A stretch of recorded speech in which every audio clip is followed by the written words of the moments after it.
mereka menjadikan hawa nafsunya sebagai Tuhan. Apakah hawa nafsu itu bisa makan? Apakah hawa nafsu itu bisa mandi? Kan tidak bisa itu cara hawa nafsu itu dituhankan. Nah, ternyata kalau pelajari dituhankan itu artinya dijadi sesuatu yang harus dipatuhi, harus ditaati segala perintah-perintahnya. Tidak boleh bantah. Contoh, ketika ada seseorang mengikuti segala perintah iblis, mengikuti apa yang iblis mau, maka disebutkan mereka itu mentuhankan iblis. Ada seorang mengikuti ulamanya tanpa batas, ulama menghamkan yang halal atau mengikuti tanpa batas, artinya mereka menuhankan itu. Nah, setelah saya ngobrol dengan Pak Ustadz Munte, saya bilang, umat muslim wajib nggak berbuat seperti itu ke Muhammad? Jawabannya wajib. Mutlak kepada Allah, umat muslim Ustadz mutlak kepada Muhammad. Makanya, secara kaidah hukum, secara kriteria, prinsip yang sama, maka dikatakan bahwa umat muslim mentuhankan Allah dan karena umat muslim mengikuti apapun yang dikatakan oleh Allah. Maka saya bilang, sesuai kesepakatan kemarin dengan Pak Ustadz Munde, bahwa Muhammad wajib dilahkan oleh umat muslim, wajib ditaati patuhi di mana mereka mematuhi Allah, seperti itu Ustaz. Makanya tolong Ustaz clearkan dulu pengertian, ya, karena bukan hanya hawa nafsu saja. Batu bisa dituhankan, bisa dituhankan, bulan bisa dituhankan, batu bisa dituhankan, ya, masuk Isa pun bisa dituhankan. Nah, apa itu peran yang disebut menuhankan? Demikian Pak Ustaz. Terima kasih teman-teman yang saya kasih. Silakan. Oke. Nah.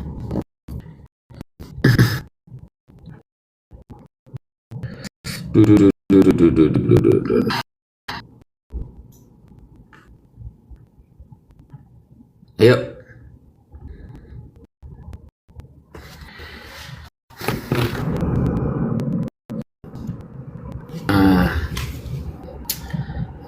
Oke, bismillahirrahmanirrahim. Mana nih? Oh, ya. Bismillahirrahmanirrahim. Sepertinya Mas Edi teliti ya dalam baca. Oke, jadi kalau ketika saya menyampaikan bahwa Nabi Muhammad tidak satu, berarti ini sudah disepakati teman-teman ya. Sudah disepakati. Nabi Muhammad tidak pernah dinarasikan sebagai Tuhan. Yang pertama, Nabi Muhammad tidak pantas disebut dengan Tuhan dan tidak ada satupun dalil di dalam Al-Quran, hadis, ataupun perkataan para ulama. Tidak ada. Ini sudah disepakati saya dan Mas Edis. Nah, sekarang Mas Edis mulai berkelit mengatakan, pantas gak sih Muhammad itu dituhankan? Ternyata Mas Edis menggunakan surah At-Taubah ayat ke-31 teman-teman. Ini kita lihat ya. A'udzubillahi minasyaitonirrajim. Ittakhadhu ahbarahum. Mereka menjadikan rahib bina, anggaplah ulama. Subhanahu.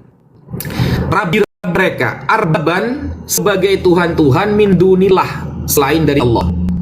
Nah, ini dijadikan ayat, dijadikan dalil bahwa ada kemudian kasus orang menuhankan para rahib dan para rabi. Kenapa Mas Edis menjawab? Karena dia sudah baca tafsirnya. Kami ikuti tanpa batas. Sekitar dalam surah Al-Jasiyah ayat ke-23 sebagaimana yang disampaikan oleh Mas Edis. Afara'aita ilahu wa adallahu ala ilmin. Ada kemudian orang-orang yang menuhankan nafsunya. Kenapa? Mas Edis sama, karena mengikuti tanpa batas. Apa kita sebagai umat mengikuti Nabi Muhammad tanpa batas, Mas Edis? Tidak. Berarti Nabi Muhammad tidak bisa disebut dengan Tuhan. Apa kita kemudian ketika Nabi Muhammad menjaga kasihan mengingat tanpa batas sebagai kasus orang mengikuti nafsu? Tidak. Makanya di dalam Al-Quran atau di dalam di dalam hadis atau di dalam keterangan semua referensi Islamnya mengatakan Mas Edis, la ta'ata fil makhluqi lil makhluqi maksiyati khaliq. Tidak ada ketaatan apapun untuk bermaksiat kepada Allah. Meskipun Nabi Muhammad sekalipun ketika menyuruh kita untuk mencuri atau berzina misalnya, maka kita tidak boleh mengikutinya. Andaikan tidak pernah terjadi itu. Kenapa? Karena kita tidak mengikuti Muhammad. Kita mengikuti Nabi Muhammad, kemudian Nabi Muhammad mengatakan, in kuntum tuhibbunallah fattabi'uni yuhibbukumullah. Kalian mencintai Allah, maka ikutilah. Dalam hal apa? Dalam hal ketaatan, karena Nabi Muhammad sudah mewanti-wanti, la ta'ata lil makhluqi fi maksiatil khaliq. Tidak ada kemudian ketaatan untuk bermaksiat kepada Allah. Tidak seperti kasus di dalam surah Al-Jathiyah, tidak seperti kasus di dalam surah At-Taubah ke-31 yang membawakannya barusan. Tidak ada. Jadi tidak bisa kemudian Nabi Muhammad dikatakan Tuhan, dituhankan. Karena semua ayat yang Anda pakai itu ketika kita mengikuti mereka dalam hal-hal yang diharamkan oleh Allah, kita mengikuti. Dalam hal-hal yang dihalalkan oleh Allah, kita mengikuti. Semuanya mengikuti tanpa batas. Sedangkan kita mengikuti Nabi Muhammad SAW hanya dalam hal ketaatan kepada Allah, bukan dengan tanpa batas, saudara. Begitu. Sehingga di dalam Keluaran 7 ayat 1, berfirmanlah Tuhan kepada Musa, lihat, aku mengangkat engkau sebagai Allah bagi Fir'aun. Sebagai Allah. Kalau kita lihat di dalam Fandek, tertulis ilahun. Faqala rabbu li Musa unzur, ana ja'altuka ilahan li Fir'aun. Ada lafal ilahan. Berarti Musa di dalam perjanjian lama pernah dijadikan ilah, Tuhan, oleh oten-oten, oleh orang-orang Kristen. Apakah kemudian Musa pernah diibadahi? Apakah kemudian ada fakta sejarah Nabi Musa pernah dijadikan Tuhan? Tidak ada. Nabi Musa tidak pernah dituhankan oleh umatnya, meskipun dalam Bible bahasa Arab tertulis ilahan li Fir'aun, menjadi Tuhan bagi Fir'aun. Sekian, Diar, selamat datang di kebenaran. Itu Mas Edis. Baik, terima kasih Bang yang kasih paus Bang, makasih loh Bang yang kasih paus Bang. Oke, kita lanjut lagi ya. Baik teman-teman ya, jadi pembicaraan Pak Ustadz, belum ada waktunya belum keluar Pak Ustadz? Ya sudah, ini. Ya, silakan waktunya. Baik. Oke, kita terima ya. Baik, terima kasih Pak Ustadz. Jadi kita sudah mulai agak sedikit nyambung ya. Jadi Pak Ustadz sudah sepakat bahwasanya dituhankan adalah ketika mentaati sesuatu itu tanpa batas-batas lagi. Bahkan melebihi Tuhan yang sesungguhnya, melebihi Allah itu kata menurut versi BIM Anda. Nah sekarang tadi Pak Ustadz Wapi mengeles dengan cara, oh tidak, kami tidak mentaati Muhammad tanpa batas. Ini salah ya. Di dalam Al-Quran ketaatan kepada Muhammad itu tanpa batas. Bahkan kalau ditanya kepada para ulama, apakah ketaatan kepada Muhammad itu hukumnya mutlak atau terbatas? Mutlak. Ketaatan kepada Muhammad itu mutlak tanpa batas, seperti bagaimana taat kepada Allah. Di mana dasarnya? Dasarnya adalah di dalam surat Al-Ahzab ayat 36. Bagaimana di situ dikatakan bahwa jika Allah dan Rasulnya sudah menetapkan satu ketetapan, maka tidak ada bagi orang Muslim urusan bagi mereka. Ya. Dikatakan, wahai orang yang beriman, laki-laki dan perempuan, jika Allah dan Rasulnya sudah menetapkan satu ketetapan, maka tidak ada pilihan bagi mereka tentang urusan mereka. Jadi Muhammad itu kenapa? Karena ketaatan pada Muhammad setara dengan ketaatan kepada Allah. Di dalam hadis dikatakan, barang siapa taat kepada aku, maka sesungguhnya dia telah taat kepada Allah. Di dalam surat Al-Maidah ayat ke-80, sesungguhnya barang siapa yang taat kepada Rasul, maka sesungguhnya dia telah taat kepada Allah. Taat kepada Muhammad sama dengan taat kepada Allah. Durhaka kepada Muhammad sama dengan durhaka kepada Allah. Makanya kemarin Siti Mumainah, entah siapa itu namanya, berkata, ya Siti Maimunah mengatakan bahwa Allah itu telah bertajalli. Allah telah bertajalli, dan siapakah dia? Muhammad. Makanya Muhammad itu menurut mereka, kelompok-kelompok muslim tertentu, yang Muhammad itu adalah jelmaan dari Allah itu. Bukan berarti Muhammad itu adalah Allah, tapi Muhammad itu adalah pengejawantahan dari Allah. Makanya Neflos pun mengakui bahwa Muhammad punya dua natur, natur kemanusiaan dan natur keilahian. Nah, natur keilahian ini menurut Neflos adalah sosok Allah itu sendiri.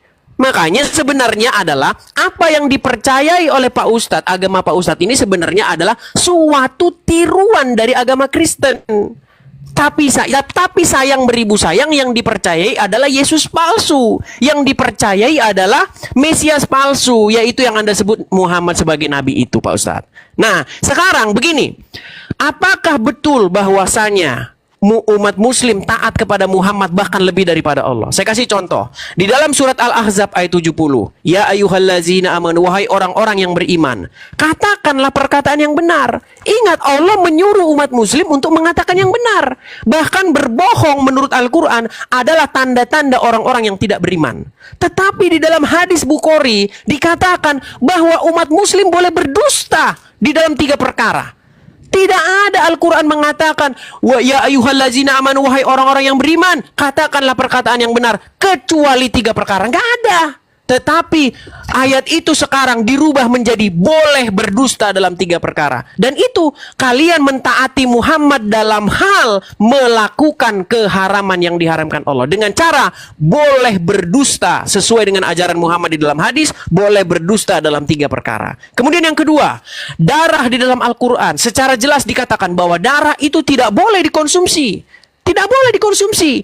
Tetapi darah Muhammad ketika diminum oleh Abdullah bin Zubair, apa kata Muhammad? Haram tubuhmu disentuh api neraka.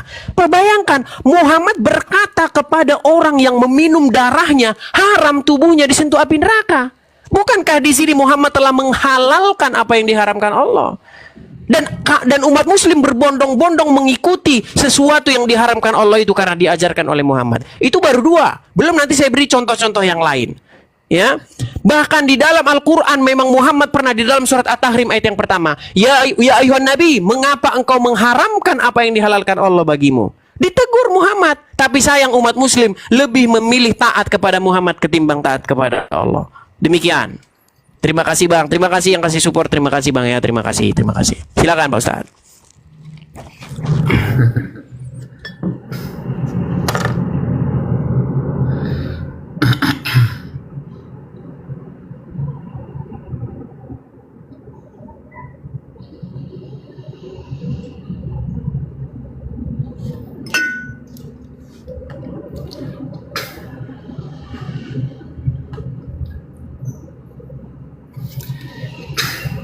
Oke.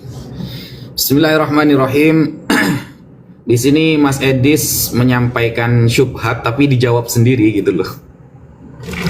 Menyampaikan syubhat tapi dijawab sendiri ya. Ini kita buktikan, guys. Mas Edis, saya garis bawahi pertanyaan saya tadi belum dijawab, Mas Edis. Ya, ini kan terkesan Mas Edis selalu menyerang ke Islam, tapi saya tidak kemudian tidak ada jawaban dari perkataan saya. Ketika di dalam Kejadian 7 nomor 1 tadi ya, bahwa Musa dijadikan sebagai Allah. Kalau kita lihat di dalam Bible yang berbahasa Arab, tertulis ilahan li Fir'aun, dijadikan Tuhan, ilah bagi Fir'aun. Ada nggak fakta sejarah, Mas Edis, bahwa Musa pernah diibadahi? Ada nggak fakta sejarah, Mas Edis, bahwa Musa dianggap Tuhan oleh umatnya? Buktikan satu saja kepada saya. Tapi saya yakin Anda tidak akan pernah bisa membuktikannya. Itu jelas tertulis dalam kitab Anda.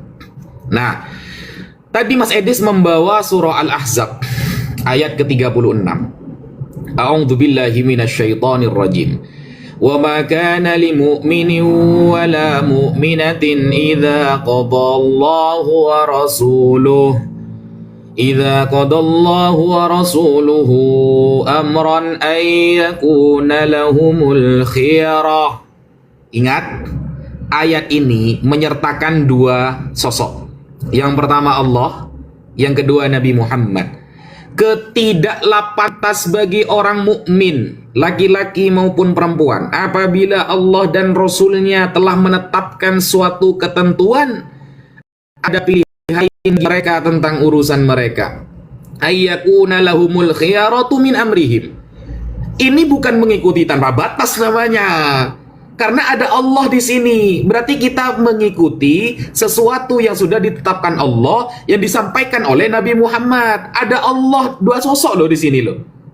Di dalam ayat yang Anda bawa 2 sosok. Bukan murni kemudian Nabi Muhammad menframing atau berijtihad sendiri lalu Allah tidak setuju, bukan.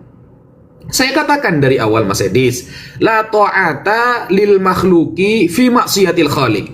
Tidak ada dan tidak boleh kita mentaati siapapun, saudara.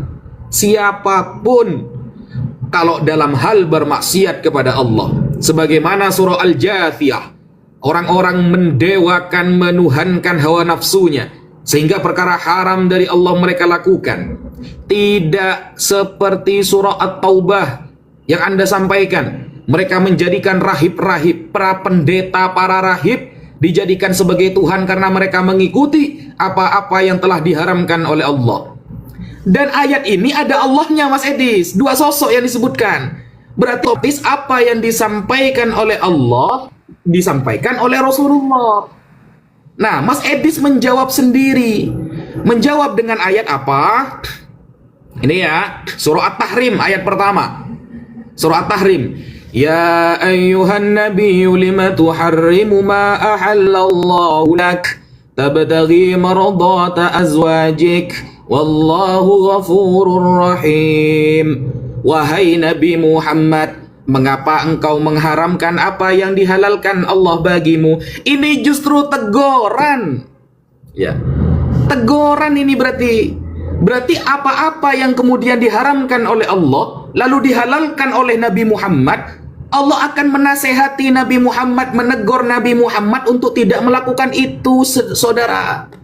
Saya katakan dari awal, tidak ada ketaatan kepada siapapun, saudara, untuk bermaksiat kepada Allah. Sedangkan ayat ini menjawab apa yang kamu sampaikan dari awal sampai akhir. Ketika kemudian Nabi Muhammad mengharamkan madu atau mengharamkan sesuatu, maka di sini turun ayat, ya ayyuhan nabi, wahai nabi, lima tuharrimu ma ahallallah, kenapa engkau mengharamkan apa yang telah dihalalkan oleh Allah. Ini menunjukkan justru kita tidak mengikuti Nabi Muhammad tanpa batas.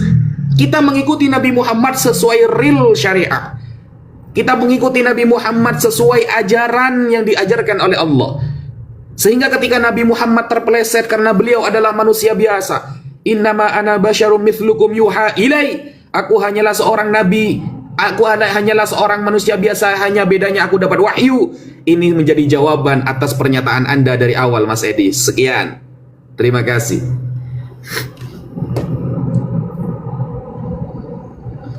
Jazakallah teman-teman. Baik, saya tanggapi ya. Saya tanggapi. Oke, baik. Iya, waktu.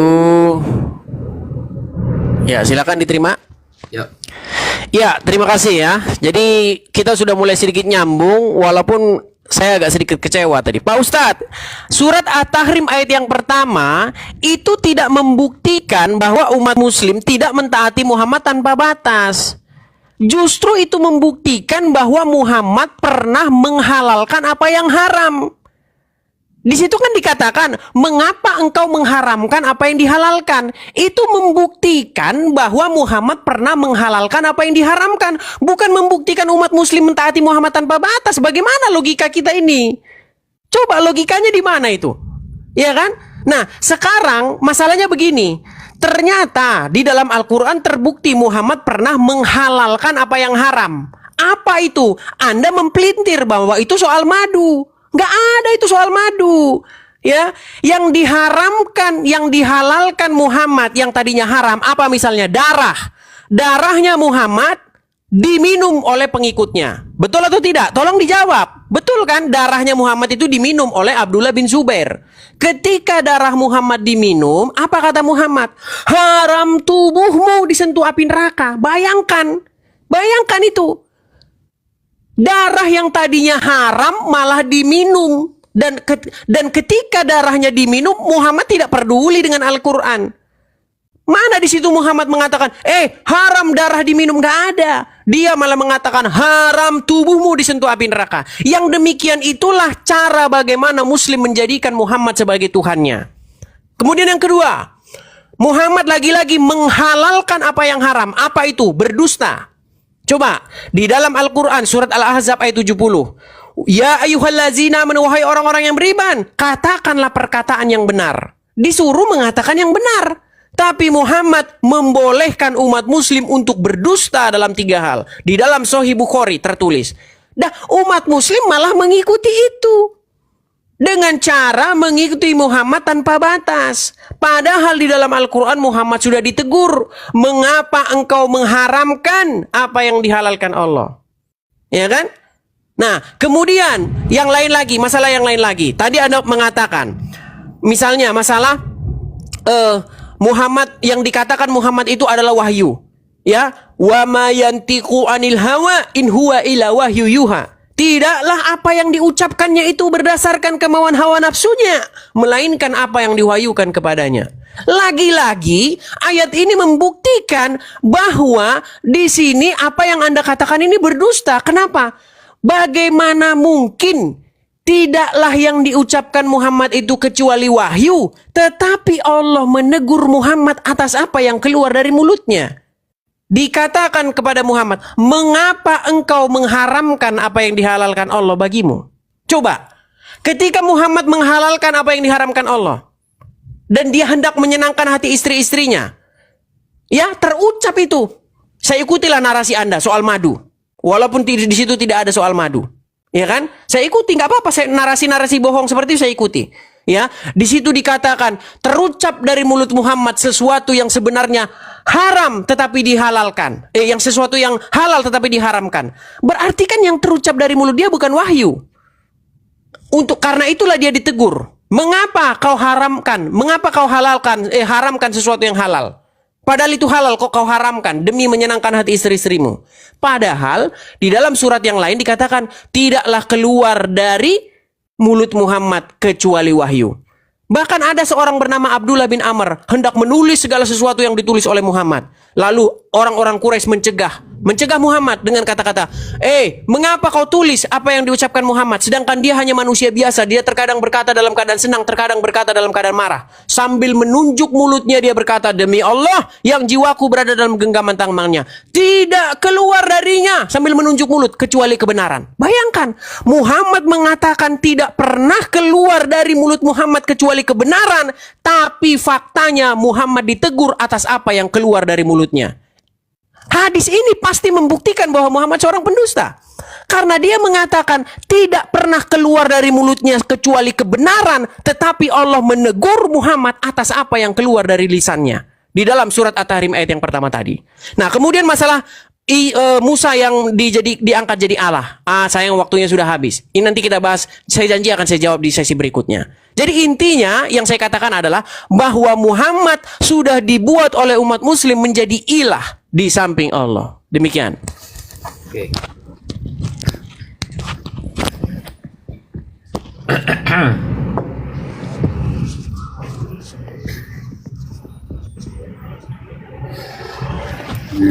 Ya, silakan guys, tap layar guys ya, biar kuat room kita ya guys.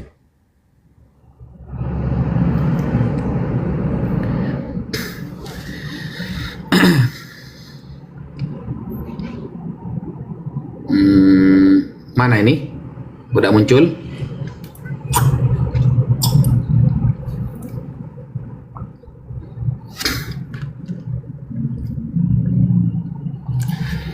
Oke, bismillahirrahmanirrahim. Mas Edi di sini gimana sih? Kalau ada teguran itu justru kita tidak mengikuti tanpa batas gitu loh. Ingat kalimat saya, ketika Allah menegur ya di dalam surah At-Tahrim, Mas Edis, coba dipahami, bahasa Indonesia saya dipahami. Ya ayyuhan nabi lima tuharrimu ma ahallallahu lak. Wahai nabi, kenapa kamu mengharamkan sesuatu yang pernah dihalalkan oleh Allah? Lalu saya membahas tentang madu. Mas Edis mengatakan saya bohong. Loh, Al-Quran itu bukan seperti Bible, Mas Edis. Al-Quran itu ada asbabun nuzul. Ada perkara yang dibahas ketika ayat itu disebutkan. Setelah pada surah sebelumnya Allah menyapa Nabi Muhammad SAW tentang hukum dan etika menceraikan istri. Nah, pada awal surah ini Allah menyapa bahwa wahai Nabi Muhammad, mengapa engkau mengharamkan apa yang dihalalkan Allah bagimu? Dengan bersumpah tidak akan pernah meminum madu setelah minum madu di rumah Zainab binti Jahsh. Kan seperti itu. Ada asbabun nuzul, Mas Edis. Jangan samakan kemudian dengan Bible yang hanya dengan modal terjemah gitu. Dan ingat Mas Edis, dalam memahami Al-Quran gak seperti Bible. Memahami Al-Quran itu kita bertalaki, bersanad. Bagaimana kemudian apa yang disampaikan oleh para ulama yang paham mengenai Al-Quran dengan hadis. Nggak kemudian hanya bermodal terjemah lalu kemudian kita mengeluarkan sebuah fakta atau dalil, tidak. Al-Quran itu harus belajar ilmu nahwu sorof, balaghah, mantik, usul fikih dan lain sebagainya. Tidak semudah apa yang Anda sampaikan. Makanya kata Allah di dalam Al-Quran, Allah sendiri mengatakan di dalam Al-Quran, fas'alu ahla dzikri in kuntum la ta'lamun. Kalau kamu nggak tahu, bertanya kepada orang yang ahli Al-Quran. Tidak hanya bisa dengan terjemahan saja. Lalu Mas Edis mengatakan saya bohong. Dan Mas Edis tadi mengutip, wa ma yantiqu 'anil hawa in huwa illa wahyu yuha. Apa yang disampaikan Nabi Muhammad kemudian adalah wahyu semata. Dan Mas Edis mengatakan, oh ternyata Muhammad pernah menghalalkan sesuatu yang haram.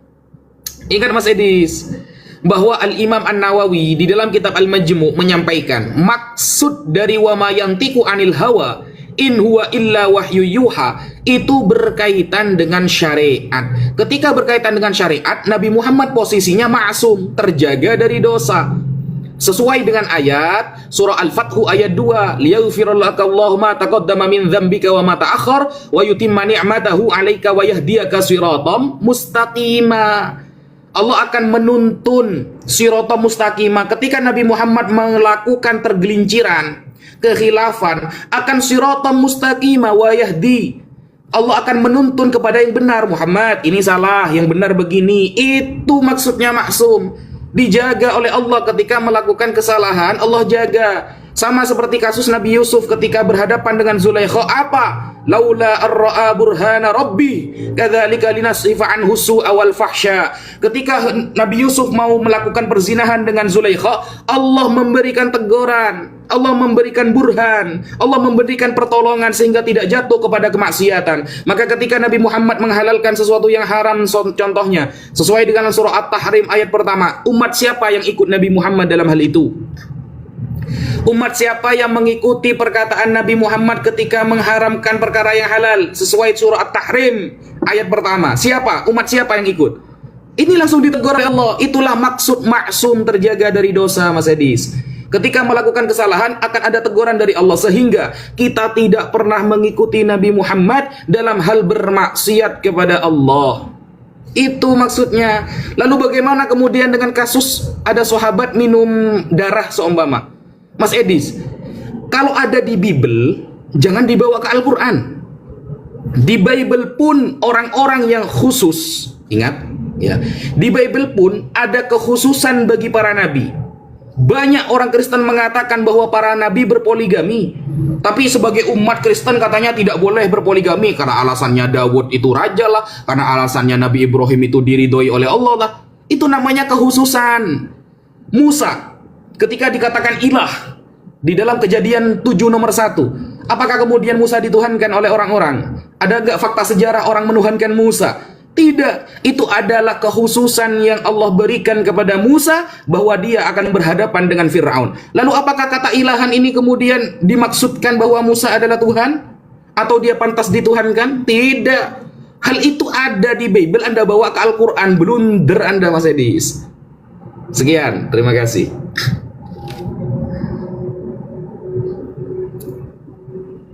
Ya guys, jangan lupa tap ya guys ya, like terus ya sampai tembus like kita, dan follow ya teman-teman ya, follow ya, biar teman-teman besok kalau live lagi teman-teman dapat notifikasi.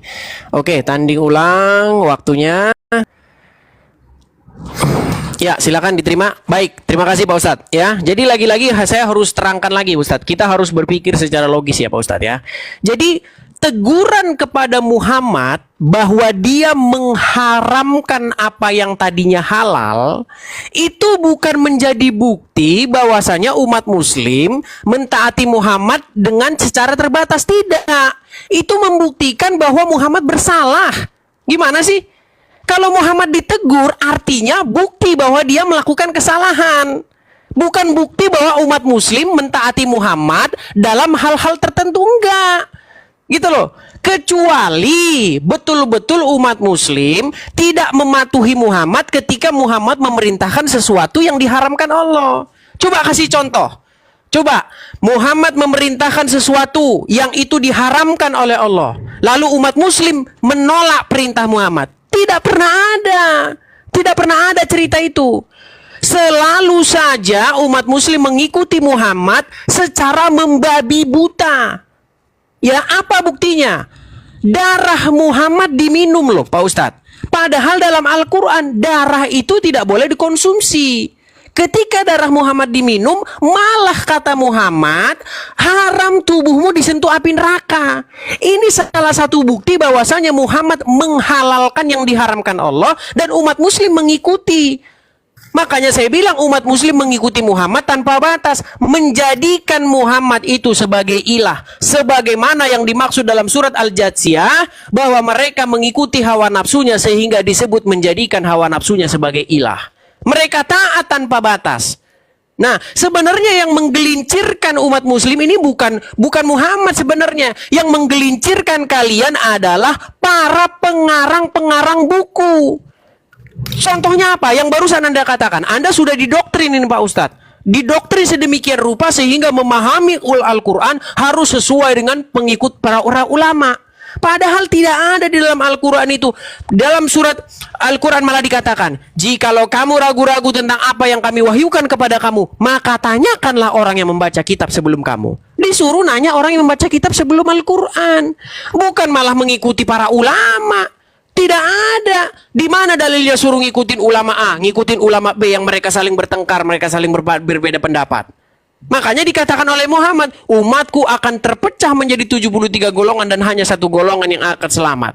Yang satu golongan yang akan selamat itu adalah orang yang percaya kepada Injil. Karena Al-Quran memerintahkan untuk percaya kepada kitab-kitab sebelumnya. Tetapi apa yang Ustadz Wafi lakukan adalah percaya kepada kitab-kitab sesudah Al-Quran. Kitab-kitab fikih, kitab-kitab ini, kitab-kitab A, B, C, D, segala macam yang begitu banyaknya sekali. Ya kan? Tadi Anda katakan mengikuti Al-Quran harus dari metode sanad, harus metode ini.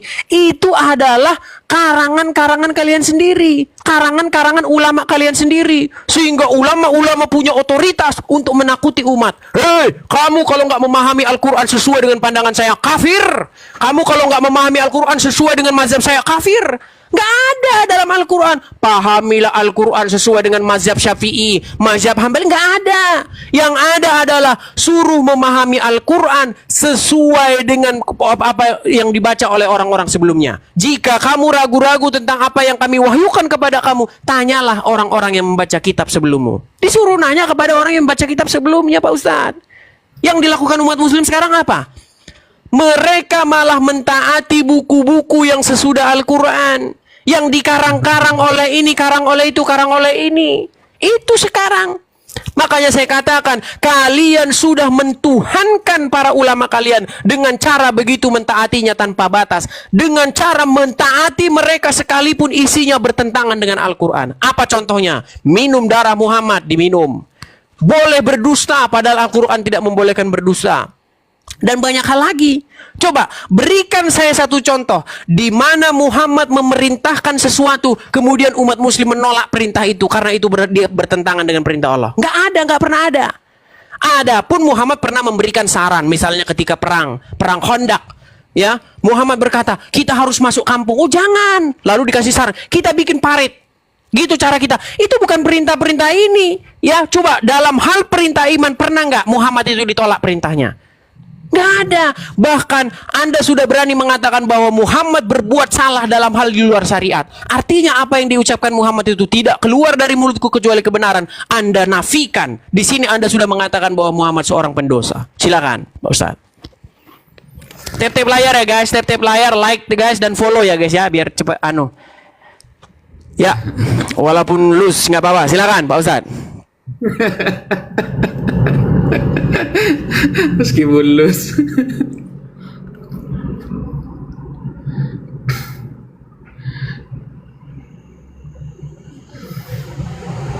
Yo, Mas Adis, dipencet.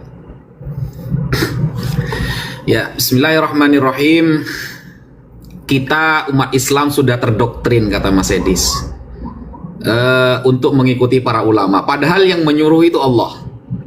Di dalam Al-Quran surah An-Nahl, fas'alu ahla dzikri in kuntum la ta'lamun. Surah Al-Anbiya, fas'alu ahla dzikri in kuntum la ta'lamun. Bertanyalah kepada para ulama kalau kalian tidak tahu. Bukan buka terjemahan sendiri secara logik. Lebih baik mana? Kita buka terjemahan sendiri, Bible, atau bertanya kepada para ahli Bible? Jelas, secara logik yang diterima oleh semua kalangan masyarakat yang cerdas, maka bertanya kepada ahlinya itu jauh lebih aman daripada kita buka terjemahan sendiri, apalagi Bible. Begitu. Makanya ada Matthew Henry, ada para rabi di dalam kitab-kitab Yahudi yang menerangkan tentang ayat-ayatnya. Karena bertanya kepada ahlinya itu pasti lebih aman. Kamu sakit gigi bertanya kepada tukang tambal ban, ya gigi kamu hancur sama mulut-mulutnya. Kalau sakit gigi itu bertanya kepada dokter gigi gitu loh, karena dia ahlinya. Makanya Al-Quran ini tidak logical fallacy, ya tidak salah dalam cara berpikir. Paling profesional menjadikan akal manusia yang sehat itu hanya Islam, Mas Edis. Lalu Mas Edis membawa ayat yang ada, Nabi Muhammad disuruh bertanya kepada ahli kitab. Tanya ini, saya sebutkan ayatnya ya. Bahwa ayat itu cuma terjemahan sih, Mas Edis. Gak paham tentang literatur ya, kemudian bagaimana ayat itu kemudian disebutkan asbabun nuzul dan lain sebagainya. Mas Edis cuma modal terjemahan. Kita baca ayatnya ya. Ini di dalam surah Yunus ayat 94. A'udzubillahi minasyaitonirrajim. Fa in kuntah, apabila kamu Muhammad fi syakkin, dalam hal keraguan, mimma anzalna ilaika, tentang kitab yang aku turunkan kepadamu, fas'alil ladzina yaqra'unal kitaba min qablik, maka bertanyalah kepada orang-orang yang membaca kitab sebelum kamu. Surah Yunus ayat 94. Apa yang ditanyakan Nabi Muhammad kepada ahli kitab? Buktikan satu saja fakta sejarah bahwa Nabi Muhammad pernah bertanya masalah hukum kepada orang-orang ahlul kitab dulu. Hukum ya, hukum dalam Islam. Ternyata qala Qatadah bin Da'amah. Qatadah bin Da'amah mengatakan, salah satu ulama terkemuka di dalam agama Islam, balaghana anna Rasulullah sallallahu alaihi wasallam qol, Nabi Muhammad mengatakan secara tegas, la asyukku wa la as'al, aku tidak pernah ragu tentang apa yang diturunkan Allah kepadaku, dan aku tidak pernah bertanya kepada ahlul kitab. Aku tidak pernah bertanya kepada ahlul kitab, kata Nabi Muhammad sallallahu alaihi wasallam. Kenapa? Dan ayat ini menerangkan tentang apa sih? Ayat ini ternyata menerangkan tentang ayat sebelumnya, ayat yang diterangkan oleh Allah dalam Al-Quran, alladzina yattabi'una ar-rasulan nabiyyal ummi alladzi yajidunahu maktuban indahum fit taurati wal injil. Surah Al-A'raf ayat 157. Nah, bahwa di dalam kitab-kitab terdahulu ada kemudian orang-orang yang diceritakan akan mengikuti Nabi yang ummi, dan Nabi Muhammad sifatnya tertulis di dalam Taurat dan Injil. Justru kalau Anda pakai ayat ini, Anda percaya nubuatan Nabi Muhammad. Biar selamat datang di kebenaran. Anda kalau menggunakan ayat ini, Anda mengakui Nabi Muhammad tertulis di dalam Taurat dan Injil, Mas Edis. Makanya membawa ayat itu jangan hanya modal terjemah. Begitu, pahami secara komprehensif gitu loh. Nah, kemudian ada nggak sih contoh Nabi Muhammad ditegur oleh para sahabat ketika melakukan kesalahan? Ada. Ketika kemudian Nabi Muhammad membuat syair, ini yang akan menentang Al-Quran. Nabi Muhammad akan membuat syair, mencoba-coba membuat syair. Lalu apa kata Sayyidina Abu Bakar? Ya Rasulullah, Allah sudah mengatakan di dalam Al-Quran Anda ini tidak bisa membuat syair, sehingga Anda setiap mencoba membuat syair Anda salah. Karena di dalam Al-Quran, wa ma 'allamnahu syi'ra wa ma yanbaghi la in huwa illa dzikru wa Qur'anum mubin. Di dalam Al-Quran secara tegas mengatakan kami tidak pernah mengajarkan syair kepada Muhammad. Dan Al-Quran itu adalah wahyu dari Allah. Lalu ketika Nabi Muhammad sholat lupa rokaat, apakah ditegur oleh para sahabat? Ada sahabat yang menasihati gitu loh. Makanya Nabi Muhammad ini manusia biasa, tapi beliau mendapatkan wahyu dari Allah. Sekian, terima kasih. Masalah Musa belum Anda jawab tadi ya.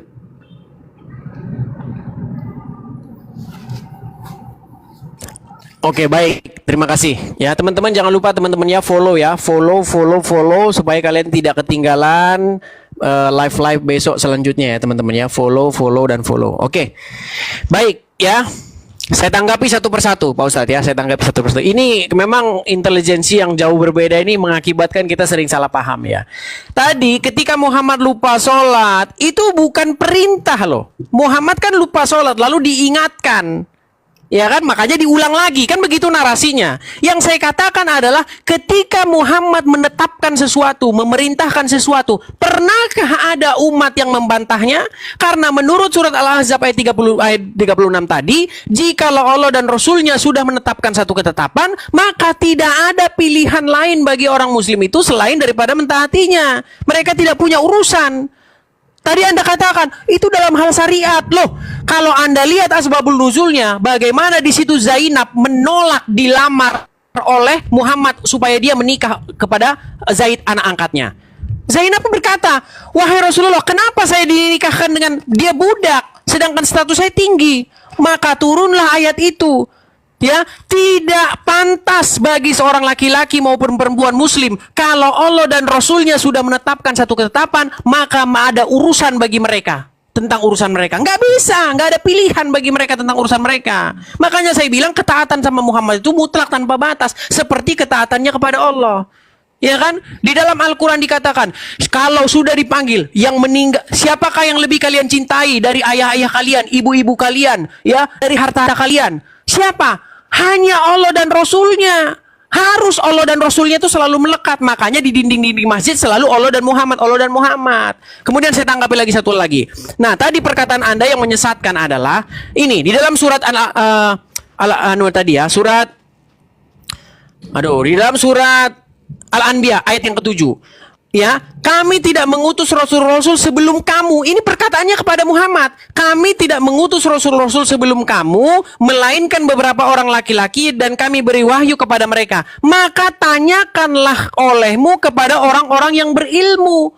Ya, ahli zikr itu, orang-orang yang berilmu itu bukan Imam Syafi'i, bukan Imam Hanafi, Imam Bali, bukan ulama-ulama karangan Anda. Bagaimana Muhammad disuruh nanya kepada ulama? Kan aneh. Ini yang disuruh tanya, yang disuruh bertanya itu Muhammad. Tanyakanlah kepada ahli zikir, orang yang berilmu. Nah, siapa contohnya orang yang berilmu itu? Contoh, ketika Muhammad di dalam satu narasi dikatakan setelah dia pulang dari bertahanus di Gua Hira. Siapa yang ditanya dia? Istrinya nanya kepada Warokah Ibn Naufal. Jadi makanya di dalam Al-Quran itu dikatakan, jika kamu ragu-ragu tentang apa yang kami wahyukan kepada kamu, tanya orang yang membaca kitab sebelummu. Sebelum yang dilakukan umat muslim apa sekarang? Tanya kepada orang yang membaca kitab sesudah Al-Quran. Tidak ada, Pak Ustadz, ahli zikir itu adalah Imam Hanafi, Imam Hambali, mazhab Syafi'i. Nggak ada. Coba di mana verifikasi dari Al-Quran? Tanyalah kepada Imam Hanafi, tanyalah kepada Imam Hambali. Nggak ada. Tanya kepada orang yang membaca kitab sebelummu. Itu. Nah, kemudian saya bantah lagi mengenai nama Muhammad yang tertulis dalam Injil. Lagi-lagi Pak Ustadz ya, saya bilang gini. Kalau saya mengklaim, itu tanah saya itu. Karena apa? Tertulis nama saya di dalam sertifikatnya. Tertulis nama saya di situ. Giliran ada orang bawa sertifikatnya. Saya marah. Ngapain kau pegang-pegang sertifikat itu? Kalau saya bawa sertifikat, itu menjadi satu kesempatan bagi saya untuk membuktikan bahwa nama saya tertulis di situ. Apa yang terjadi kepada Muhammad? Dalam sebuah narasi dikatakan, Umar bin Khattab membawa lembaran Taurat dan Injil. Muhammad marah, mukanya berubah, masam mukanya kepada Umar bin Khattab dengan mengatakan, "Ngapa kau bawa itu? Tidak cukupkah kau dengan Al-Quran?" Nah, bagaimana mungkin Pak Ustadz Muhammad yang mengklaim namanya ada tertulis di dalam Injil dan Taurat, tapi sahabatnya ketika membawa kitab itu dia marah. Ini kan sama seperti orang mengklaim tadi tanah. Itu tanah saya, itu tanah saya. Nama saya tertulis di sertifikat. Giliran dibawa sertifikat marah-marah. Ini sebenarnya nyata bahwa sebenarnya nama Muhammad tidak ada di situ, Pak Ustadz. Itulah kenapa dia ketakutan ketika Umar bin Khattab membawa lembaran Taurat itu, karena memang namanya tidak ada di situ. Nah, di situ juga Muhammad telah melanggar isi Al-Quran dengan mengatakan apa? Disuruh beriman kepada Taurat, disuruh beriman kepada Injil. Tapi apa? Ketika Umar bin Khattab membawa lembaran Taurat, Muhammad malah marah-marah. Di sini Muhammad tidak mematuhi Al-Quran yang menyuruh memerintahkan untuk beriman kepada Taurat dan Injil. Demikian, silakan. Wah, terima kasih teman-teman. Terima kasih teman-teman. Makasih teman-teman ya. Teman-teman terima kasih supportnya. Terima kasih. Silakan. Ya. Santai.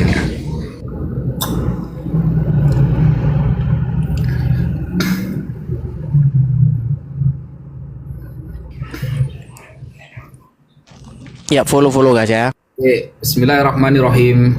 Saya heran sama Mas Edis ini. Dari tadi kok pertanyaan saya nggak dijawab gitu loh. Kenapa fokus Islam saja gitu? Ada apa dengan Bible Anda? Begini Mas Edis. Bertanyalah kepada orang-orang yang membaca kitab sebelum kamu. Saya sudah menyampaikan di dalam tafsir Ibnu Katsir tentang asbabun nuzul. Sebab-sebab kan Mas Edis tahu sendiri. Tadi sudah percaya kan bahwa ada istilahnya asbabun nuzul. Dalam mempelajari Al-Quran ada asbabun nuzulnya. Kalau sampean pakai ayat itu, berarti Anda harus beriman kepada Nabi Muhammad. Nabi Muhammad tertulis di dalam Taurat dan Injil. Ingat ya, Taurat dan Injil. Bukan Bible. Bukan Biblos loh. Taurat dan Injil. Gitu loh. Makanya ketika Sayyidina Umar membawa Taurat atau membawa Injil, kenapa Nabi marah? Karena saat itu sudah ada Al-Quran, ngapain Taurat dan Injil gitu loh. Al-Quran itu sudah terupdate, ngapain, kan begitu kata Nabi. Makanya logik, mau sudah ada buku terbaru, ngapain yang untuk umat Nabi. Jadi begini, istilahnya kalau di dalam Islam, seluruh nabi-nabi yang diutus oleh Allah hanya kepada kaumnya masing-masing. Khusus Nabi Muhammad, rahmatan lil alamin, untuk seluruh alam. Loh, ada yang terkeren kok malah bawa kitab yang dulu. Buat apa? Kan seperti itu memang. Wajar, logik itu. Lalu ketika Nabi Muhammad tentang wahyu pertama yang turun kepada Nabi Muhammad, lalu bertanya kepada Waraqah bin Naufal. Lah, ini kan kena lagi Mas Edis. Kalau Anda merujuk kepada Waraqah bin Naufal, berarti Anda harus beriman kepada Nabi Muhammad sallallahu alaihi wasallam. Karena Waraqah bin Naufal membenarkan wahyu yang datang kemudian kepada Nabi. Waraqah bin Naufal siap membela Nabi Muhammad ketika nanti umurnya panjang. Seharusnya Anda harus beriman kepada Nabi Muhammad. Kalau berdalil Waraqah bin Naufal, jedar, selamat datang di kebenaran gitu Mas Edis. Ini blunder. Lalu ketika Mas Edis contohnya katakan, kalau masalah syirik itu kan teguran bukan perintah. Tapi ayat yang digunakan sama Mas Edis, idza qadallahu wa rasuluh, ketika Allah dan Nabi Muhammad menetapkan. Kalau sudah Allahnya berarti diridhoi Allah Mas Edis. Gitu aja repot memahami gitu loh. Lalu kenapa saya harus mendatangkan kemudian contoh Nabi Muhammad menyampaikan sesuatu ditegur oleh sahabat? Ini pertanyaan logical fallacy, pemikiran yang salah. Kenapa? Saya sudah katakan dari awal, surah Al-Fathu ayat 2. Liyaghfira lakallahu ma taqaddama min dzambika wa ma ta'akhkhar wa yutimma ni'matahu 'alaika wa yahdiyaka. Allah langsung yang akan meluruskan Nabi Muhammad ketika Nabi Muhammad melakukan kesalahan. Allah langsung yang akan menegur Nabi Muhammad ketika Nabi Muhammad melakukan tergelinciran. Maka tidak mungkin kemudian Anda memberikan contoh-contoh logical fallacy seperti itu. Saya sudah sampaikan itu di awal, jangan diulang-ulang terus gitu loh. Tolong pertanyaan saya dijawab Mas Edis. Masalah Musa, ada nggak fakta sejarah umat Nabi Musa menuhankan dia karena dia disebut dengan ilahan? Kemudian Yesus itu pernah berbohong loh. Yesus itu pernah berbohong Mas Edis. Apakah dia pantas dijadikan sebagai Tuhan? Apakah Yesus melegalkan dusta? Jelas. Ini sebagai kantoran saya mengatakan bahwa tadi Mas Edis mengatakan di dalam Islam itu diperbolehkan berbohong katanya. Nah, di dalam Yohanes 7, nomor 8-10, pergilah kamu ke pesta itu, kata Yesus. Aku belum pergi ke situ. Yesus mengatakan aku belum pergi ke situ. Demikianlah kata Yesus kepada mereka dan ia pun tinggal di Galilea. Tetapi sesudah saudara-saudara Yesus berangkat ke pesta itu, ia pun pergi juga ke situ. Tidak terang-terangan tetapi diam-diam. Nah, Yesus yang jabatannya Tuhan, ya ini saya lihat ya ayatnya Yohanes 7. Ternyata yang jabatannya Tuhan diibadahi, dituhankan oleh oten-oten, ternyata pernah ngajari berbohong Mas Edis. Nah, kenapa Yesus diam-diam ke arah situ? Apa malu? Apa karena takut ketahuan bohong? Padahal dia mengatakan aku tidak pergi ke situ, tapi ternyata diam-diam dia ke situ. Masa seperti ini Tuhan? Kemudian mengenai darah, dalam Yohanes 6 nomor 53, maka kata Yesus kepada mereka, aku berkata kepadamu, sesungguhnya jikalau kamu tidak makan daging anak manusia dan minum darahnya, nah gimana? Ternyata Yesus juga melegalkan minum darah. Gimana tuh? Nabi Muhammad tidak pernah menyuruh sahabatnya minum darah, malah Yesus yang melegalkan. Yohanes 6 ayat 53. Sekian, terima kasih. Dijawab Mas Edis. Baik, terima kasih teman-teman atas supportnya ya. Terima kasih teman-teman. Jangan lupa follow supaya teman-teman ikut atau dapat notifikasi ketika saya live di kesempatan yang akan datang. Oke, saya mulai lagi ya diskusinya ya. Baik, saya tanggapi ya. Karena dia bertanya sekali-kali. Gak muncul masih.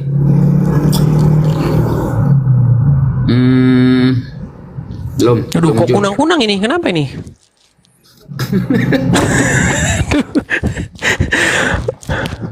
Mana waktunya? Coba digagalkan dulu. Nanti Oke, dibatalkan dulu. Nah, Kita mulai lagi. Loh, coba batalkan dulu. Tadi kita barengan itu, tak bisa ini. Oh, batalkan dulu. Ya, coba klik. Nah, klik. Mulai. Ya, coba tanding ulang. Oke. Oke, baik. Terima kasih ya. Jadi pertama-tama kita nggak boleh ya hanya bertanya terus ya. Kita juga harus menjawab. Tadi dia menuduh ya. Inilah bagaimana cara Ustadz Wafi ingin cari remis. Ya, saya ibaratkan Ustadz Wafi ini ibarat orang yang sudah tenggelam, dia mencari apapun untuk menolong dia supaya dia tidak tenggelam. Bahkan jerami pun diambil dia untuk menolong dia supaya dia tidak tenggelam. Jadi dia dengan mengatakan bahwa Yesus berbohong. Ya, perhatikan, Yesus mengatakan, "Aku belum pergi ke sana karena waktuku belum tiba." Sama seperti begini. Dis, ntar ke anu nggak? Ke rumahnya si A nggak? Ntar, karena waktu saya belum tiba. Tapi setelah itu saya ke sana. Apakah itu membuktikan bahwa saya bohong? Tidak. Seperti itu. Kenapa ini kok ada peringatan? Ustadz, karena ada asap. Oke, nggak apa-apa, lanjut ya, lanjut. Oke. Nah, kemudian ini menjadi satu upaya Wafi untuk mencari remis, untuk melindungi bagaimana Muhammad yang dari umat Islam boleh berdusta. Karena memang jelas-jelas ayatnya berbunyi seperti itu, bahwa Muhammad membolehkan umat Islam berdusta di dalam 3 hal. Sedangkan Al-Quran surat Al-Ahzab ayat 70 mengatakan disuruh mengatakan perkataan yang benar. Jelas suatu kontradiksi. Dan umat muslim lebih mentaati Muhammad ketimbang mentaati Allah. Buktinya apa? Hadis itu ada di situ dan hadis itu dilakukan sampai sekarang. Nah, kemudian apa kata Yesus soal dusta-dusta? Perhatikan, Yesus berkata, jika ya katakan iya, jika tidak katakan tidak. Apa yang lebih daripada itu berasal dari si jahat? Jelas, karena Yesus dikatakan di dalam Bible, tipu tidak ada pada mulutnya. Ya, dia tidak berdusta, tipu tidak ada dalam mulutnya. Jelas, karena bagaimana mungkin seseorang yang mengajarkan kebenaran di detik yang sama mengajari dusta? Mustahil. Karena apa kata Yesus? Karena iblis adalah bapa segala dusta. Sekarang Pak Ustadz, apakah Muhammad sesuai dengan seorang pendusta? Sesuai dengan hadis. Mohon maaf ini, saya harus ngomongnya keras. Dengarkan. Di dalam satu riwayat dikatakan, Abdullah ibn Amr pernah menulis apapun yang dikatakan Muhammad. Dia tulis semua yang diucapkan Muhammad. Lalu datanglah orang-orang Quraisy mencegah dia. Kenapa kau tulis? Sedangkan Muhammad itu hanya manusia biasa yang terkadang berkata dalam keadaan senang, kadang dia berkata dalam keadaan marah. Dia manusia biasa. Kok kamu tulis semua? Ngadu dia kepada Muhammad. Wahai Rasulullah, saya dicegah oleh Bani Quraisy menulis apapun yang kau katakan dengan berkata bla bla bla. Lalu apa kata Muhammad? Muhammad berkata, ingat nih Pak Ustadz, demi Allah yang jiwaku berada dalam genggaman tangannya. Dia bilang begitu. Tidak keluar darinya sambil menunjuk mulut kecuali kebenaran. Kata-kata ini yang saya kunci. Tidak pernah keluar dari mulut Muhammad kecuali kebenaran. Itu Muhammad sendiri yang ngomong. Alasannya apa dia ngomong gitu? Alasannya karena Muhammad itu dituduh hanya manusia biasa. Kadang-kadang dia ngomong yang gak benar. Tapi Muhammad mengatakan bahwa semua yang keluar dari mulut Muhammad itu adalah kebenaran. Bayangkan, pada suatu peristiwa Muhammad lewat di Madinah, melihat para petani-petani kurma sedang menanam kurma. Apa kata Muhammad? Apa yang mereka perbuat itu adalah perbuatan yang mubazir. Seandainya pohon kurma itu dibiarkan begitu saja, maka kurma-kurma itu akan tetap berbuah. Tapi ternyata setelah mengikuti perkataan Muhammad, mereka gagal panen. Dan ketika gagal panen, dapat dalam tanda kutip Muhammad ngeles atas apa yang diucapkannya. Dia berkata apa? Dengan kata-kata begini, kamu lebih mengetahui urusan duniamu.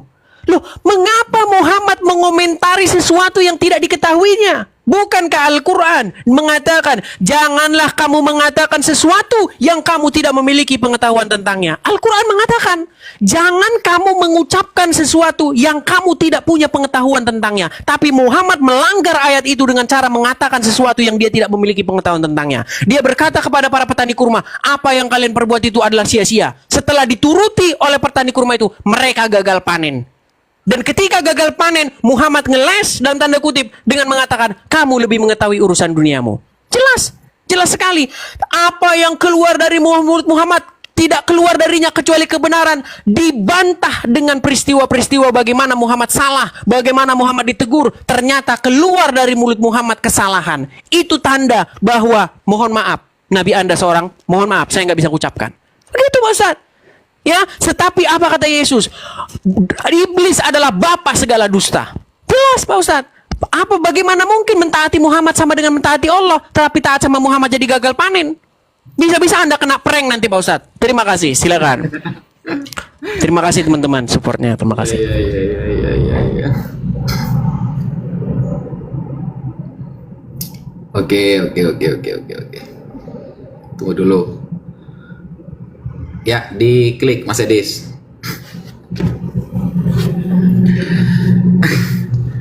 Perasaan dari awal, ya dari awal kita berbicara, setiap saya menyampaikan sebuah pernyataan, itu saya selalu sebutkan referensinya. Saya itu ketika menjawab, selalu saya sebutkan referensi Mas Edis. Ketika kemudian saya bertanya kepada Mas Edis masalah tentang Yesus yang melakukan kebohongan, Mas Edis hanya menyampaikan sesuai ijtihadnya sendiri, sesuai pikirannya sendiri, tidak ada referensi apapun yang dia sampaikan, sudah gitu loh.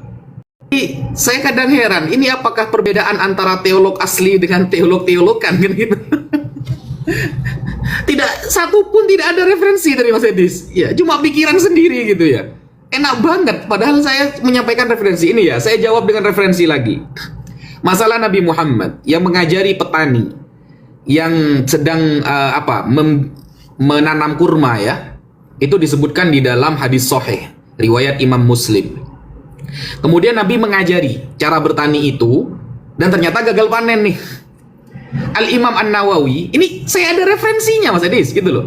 Imam Nawawi dalam kitab Syarhu Sahihil Muslim, Syarah Sahih Muslim mengatakan, ketika Nabi Muhammad mengatakan antum a'lamu bi umuri dunyakum, kalian lebih tahu tentang urusan dunia kalian, Imam Nawawi secara tegas menunjukkan mengatakan bahwa inilah menjadi bukti bahwa hal-hal yang berkaitan dengan wahyu, maka Nabi Muhammad tidak akan pernah salah, karena ketika ada tergelincir langsung ditegur oleh Allah. Tapi ketika berkaitan dengan ijtihad sendiri, pemikiran sendiri, maka Nabi Muhammad adalah manusia biasa yang tak luput dari salah dan kekhilafan. Itu perkataan Imam Nawawi dalam kitab Syarah Sahih Muslim.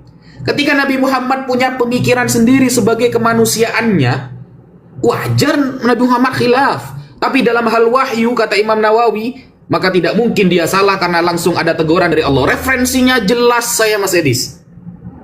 Mas Edis mana referensinya dari tadi? Tidak ada, saudara. Islam itu jangan ditanya referensi, berjubek referensinya, begitu loh. Nabi Muhammad tertulis jelas dari dia kecil sampai besar Mas Edis. Tidak seperti Yesus yang hilang beberapa tahun entah kemana. Mengenai darah di awal, tolong tanggapi dengan referensi Mas Edis ya. Saya itu tidak biasa berdiskusi tanpa referensi gitu loh.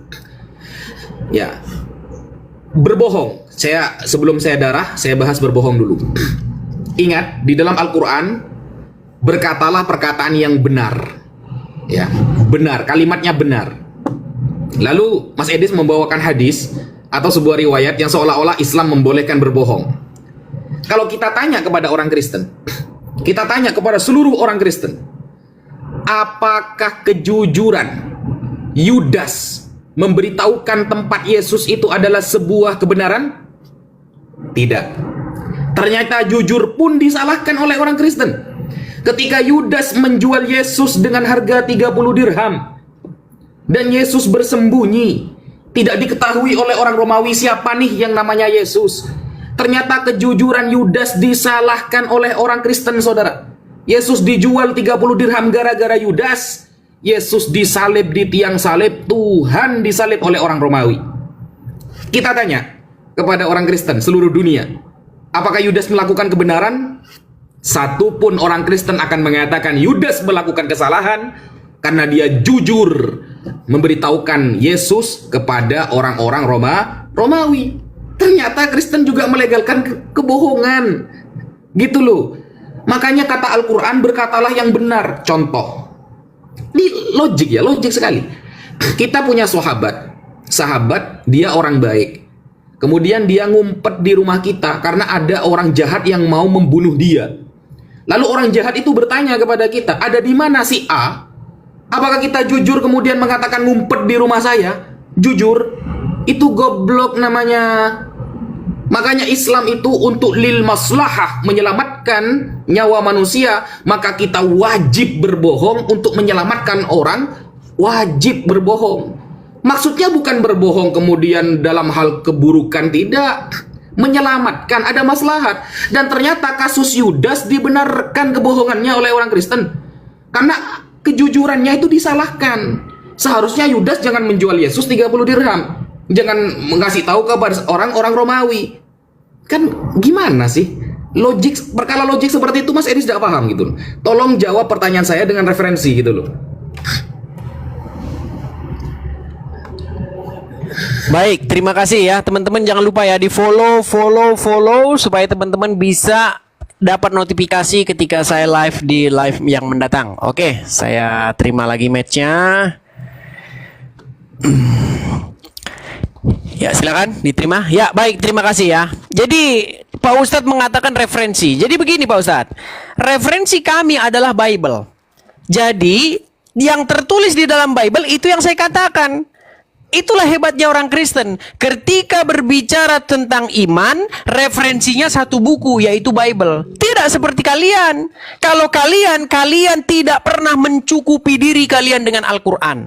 Di dalam Al-Quran dikatakan bahwa Quranlah kitab penjelas. Teorinya, prakteknya, tidak pernah dibuka Al-Quran itu ketika menjelaskan. Yang dibuka apa? Kitab fikih, kitab ulama, kitab kurangan mazhab ini, kitab imam itu, kitab nggak tahu apa pokoknya. Itulah referensinya. Al-Quran tidak pernah lagi dijadikan referensi. Al-Quran hanya menjadi kitab pajangan yang hampir tidak ada gunanya. Ya. Nah, kemudian Anda tadi mengatakan Muhammad kalau berkaitan soal wahyu maka dia tidak pernah salah. Tapi kalau dalam hal manusia biasa dia pernah salah. Loh, bukankah itu yang terjadi kepada Abdullah bin Amr? Abdullah ibn Amr kan menulis apapun yang Muhammad katakan, Pak Ustadz. Lalu orang-orang Quraisy mengatakan persis yang Anda katakan. Muhammad tuh hanya manusia biasa. Dia berkata dalam keadaan senang, berkata dalam keadaan marah. Loh, justru Muhammad mengatakan, demi Allah yang jiwaku berada dalam genggaman tangannya. Ingat, dia sampai bersumpah itu. Dia bersumpah demi Allah yang jiwaku berada dalam genggaman tangannya, kata dia. Tidak keluar darinya, sambil jarinya menunjuk ke mulut, kecuali kebenaran. Muhammad punya satu mulut. Nggak ada mulut ilahi, nggak ada mulut insani. Mulutnya cuma satu. Dan dari mulut yang satu itu, kata Muhammad, tidak pernah keluar dari mulut yang satu itu kecuali kebenaran. Tapi faktanya apa? Muhammad ditegur atas apa yang diucapkan. Mengapa engkau mengharamkan apa yang dihalalkan oleh bagimu demi menyenangkan hati istri-istrimu? Satu, keluar dari mulut Muhammad kesalahan. Dua, kepada petani kurma. Muhammad mengatakan, apa yang mereka perbuat itu adalah sia-sia belaka. Seandainya pohon kurma itu dibiarkan begitu saja, maka kurma itu akan baik-baik saja. Ternyata mereka malah gagal panen. Setelah gagal panen, Muhammad mengatakan, meralat perkataannya dengan kata-kata, kamu lebih mengerti urusan duniamu. Bukankah engkau sendiri Muhammad yang mengatakan bahwa tidak pernah keluar dari mulutmu kecuali kebenaran? Bayangkan ini Pak Ustadz. Jadi saran saya kepada Pak Ustadz, bertaubat. Jangan-jangan nanti Pak Ustadz di akhir zaman Muhammad ngeles lagi dengan berkata, aku kan hanya berkata berdasarkan hawa nafsuku. Jangan-jangan Anda nanti diprank di ayaumil akhir. Makanya harus kembali kepada Yesus, karena Yesus mengatakan kebenaran. Kemudian Anda membuat satu narasi-narasi yang menurut saya sangat murahan. Dengan kata-kata, kalau ada sahabatmu bersembunyi di rumah, apakah kamu harus jujur? Apakah saya harus kasih tahu bahwa dia ada di situ? Saya akan kasih solusinya. Kalau ada orang bersembunyi di rumah saya, ada orang bertanya, "Hei, si Fulan di rumahmu atau tidak?" Saya tidak perlu berdusta untuk mengatasi itu. Tidak perlu saya harus berdusta untuk mengatasi itu. Saya akan bilang kepada dia, "Ada apa kau cari dia? Saya mau bunuh dia. Sekarang kau ikut saya, tenangkan dirimu, tenang. Saya sekarang jemput polisi, saya panggil polisi." Nggak perlu saya harus berdusta.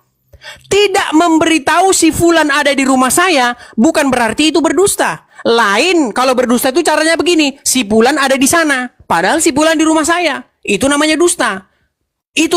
Inilah cara Ustadz Wafi dan Muslim menuhankan Muhammad dengan cara membela, membabi buta Muhammad ketika Muhammad mengajarkan umat Muslim untuk berdusta dalam 3 hal. Padahal di dalam Al-Quran jelas dikatakan, Al-Ahzab 70, katakanlah perkataan yang benar. Jelas itu, katakanlah perkataan yang benar. Bahkan Al-Quran mengatakan orang-orang yang berbohong itu ciri-ciri orang yang tidak beriman. Jelas. Tapi memang bagaimana teman-teman? Apakah Muhammad orang yang beriman? Di dalam surat An-Nahl ayat 99, setan itu tidak punya pengaruh terhadap orang-orang yang beriman dan bertawakal kepada Tuhannya. Tapi, mohon maaf nih, Muhammad kena sihir selama 3 bulan lamanya. Bayangkan itu Pak Ustadz. Dia kena sihir 1 bulan lamanya. Mohon maaf saya ralat. 1 bulan lamanya dia kena sihir. Dia tidak bisa membedakan apakah dia mendatangi istrinya atau belum. Ya kan? Dia kena sihir. Dan kita tahu sihir itu dari setan. Sedangkan menurut Al-Quran, setan tidak punya pengaruh terhadap orang-orang yang beriman. Jadi di sini memang meragukan. Makanya Pak Reza kemarin, walaupun dia Muslim, dia meragukan Muhammad termasuk orang-orang yang beriman. Jelas Pak Ustadz. Ya, nah kalau Anda mau berbicara tentang referensi kami adalah Bible, sedangkan referensi kalian adalah kitab-kitab karangan ulama. Al-Quran tidak menjadi referensi kalian lagi, menjadi buku yang hampir tidak berguna. Terima kasih yang kasih kemakan Bang, terima kasih Bang. Kita closing silakan. Wah berat ini, mungkin closing statement akhirnya. Silakan. Ya karena Anda tidak bawa referensi sama sekali, males. Akhirnya minta close dia teman-teman. Silakan Pak Ustadz. Apa ini kata saya? Ya, silakan. 5 menit berdua aja, 5 menit berdua. Oh boleh. Ya, kamu dulu Mas Edis, lanjut. Ya Pak Ustadz, jadi intinya kan bahwa apa yang keluar dari mulut Muhammad itu kan pasti kebenaran. Iya kan? Karena orang-orang Quraisy kan bilang sama Abdullah ibn Amr itu, Muhammad tuh manusia biasa loh. Manusia biasa dia itu, nggak usah kau tulis semua yang dia omongin dia itu. Kadang-kadang dia ngomong nggak benar. Tapi apa kata Muhammad? Tidak keluar dari mulutnya, tidak keluar kecuali kebenaran. Tapi nyatanya, Anda sendiri sudah mengakui Pak Ustadz, bahwa dia ketika dia berkata dalam keadaannya sebagai manusia biasa, bukan wahyu, salah. Padahal mulut Muhammad satu. Nggak ada mulut wahyu, nggak ada mulut manusia, nggak ada mulut ini, nggak ada. Bahkan dikatakan, barang siapa yang taat kepada saya, maka dia taat kepada Allah. Nggak ada di situ dikatakan, lalu kalian pasti pikir, itu ketaatan dalam hal syariat, ketaatan dalam hal agama. Nggak ada itu, kalian tambah-tambahi. Seolah Muhammad lupa mengatakan, taat kepadaku dalam hal urusan syariat. Seperti itu. Jadi itu Pak Ustadz. Jadi intinya kalian sudah menuhankan Muhammad dengan cara memperlakukan Muhammad sedemikian rupa, dengan cara berlebih-lebih gulu kepada Muhammad. Kalian bernyanyi-nyanyi kepada Muhammad. Kalian sudah ciptakan lagu kepada Muhammad. Ada lagunya saya putar-putar ya. Kemarin tuh saya putar lagunya begini. Muhammadku, dengarlah seruanku. Aku rindu kepadamu Muhammad. Tuh, kalian sudah berseru-seru kepada Muhammad di dalam lagu itu. Ketika kami orang Kristen, ya, kami mengangkat tangan kami ke langit dengan berkata, ya Yesus. Kau bilang, orang Karesteng lagi nyembah Yesus. Kalian ketika bernyanyi kepada Muhammadku, dengarlah seruanku. Harusnya dengan hukum yang sama. Lihat, orang Islam lagi nyembah Muhammad. Dengan hukum yang sama. Harus seperti itu Pak Ustadz. Kalau kita mau berpikir secara dengan standar yang sama, tidak standar ganda. Seperti itu. Mengenai referensi, Pak Ustadz, referensi kami hanya satu. Bible. Hanya itu referensi kami. Sedangkan kalian tidak mencukupi diri kalian dengan Al-Quran dengan cara mengikuti kitab-kitab lain dengan menganggap Al-Quran kitab yang tidak menjelaskan. Sekian. Oke, sudah ya. Oke, sekian teman-teman. Padahal seharusnya kalau closing statement itu ya jangan nyebrang kan gitu, jelaskan masing-masing. Malah nyebrang terus ini, kayaknya semangat banget Mas Edis ini. Gitu loh, terlalu semangat dia ini. Jadi begini Mas Edis, semua pertanyaan Anda sudah saya jawab dengan referensi. Kalau Anda mengatakan referensi Anda itu hanya Bible, maksudnya kan terjemahan Bible, itu sangat dangkal sekali. Orang bertahun-tahun sekolah di universitas, orang sekolah di luar negeri dengan berbagai referensi jauh lebih kita percaya daripada orang yang hanya bermodal terjemah, yang terjemah itu multi tafsir, siapapun bisa menafsiri. Ternyata Mas Edis pun berbeda paham dengan Kristen-Kristen yang lain, masalah ketuhanan, masalah kenabian, uluhiyah dan lain sebagainya. Kenapa? Karena referensinya sangat minim. Yang banyak saja seperti kita itu ada beberapa pemahaman yang berbeda, apalagi yang cuma modal terjemahan Mas Edis. Begitu. Sehingga sebenarnya saya menunggu tentang ayat ketika Yesus melegalkan darah, tentang ayat bahwa Yesus pernah berbohong, tentang ayat bahwa Yesus pernah mengakukan seperti ini, lalu dituhankan. Saya ingin mendengarkan. Kalau hanya bermodal terjemahan Bible yang isinya multi tafsir, yang ngapain kita diskusi Mas Edis? Gitu loh. Maka orang-orang yang berpikir akan mengatakan orang yang datang ke dokter gigi gara-gara sakit gigi jauh lebih betul, jauh lebih benar daripada orang yang sakit gigi datang ke tukang tambal ban. Itulah Islam Mas Edis. Tidak kemudian kita mengobrak-abrik Al-Quran sendiri. Bukan berarti Al-Quran tidak berguna, tapi justru dengan kehati-hatian Allah untuk memahami Al-Quran, maka bertanyalah kepada ahlinya. Bukan buka terjemahan Al-Quran sendiri, saudara. Begitu. Sehingga ketika Mas Edis mengatakan bahwa kita menuhankan Nabi Muhammad secara tidak langsung, itu hanya sebuah klaim. Lalu kita menyeru-nyeru Muhammadku, Muhammadku. Ingat, di dalam Qasidah Al-Busiri dikatakan fa inna fadla Rasulillahi laisa lahu haddun fayuriba anhu natikun bifami. Wajar, Nabi Muhammad utusan Tuhan, orang pilihan Tuhan, kekasih Tuhan. Saya mencintai seorang wanita, jika ada orang-orang yang menghargai istri saya juga akan menghargainya. Itu logik gitu loh. Mungkin itu yang bisa saya sampaikan. Sekian, terima kasih. Terima kasih Pak Ustadz. Sampai ketemu lagi Pak Ustadz. Oke. Sampai ketemu lagi. Ya, demikianlah ya diskusi saya dengan Ustadz.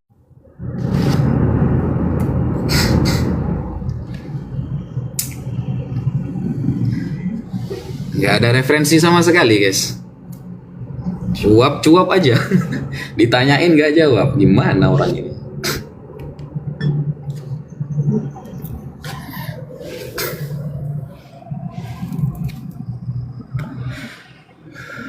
Terima kasih teman-teman yang sudah mensupport. Terima kasih juga teman-teman semua yang sudah mendukung. Dan terima kasih juga kepada semua-semua yang sudah, teman-teman semua yang sudah tap-tap layar, sudah hadir, menyaksikan, dan doanya. Terima kasih. Semoga kita dikumpulkan oleh Allah nanti di akhirat, di padang mahsyar bersama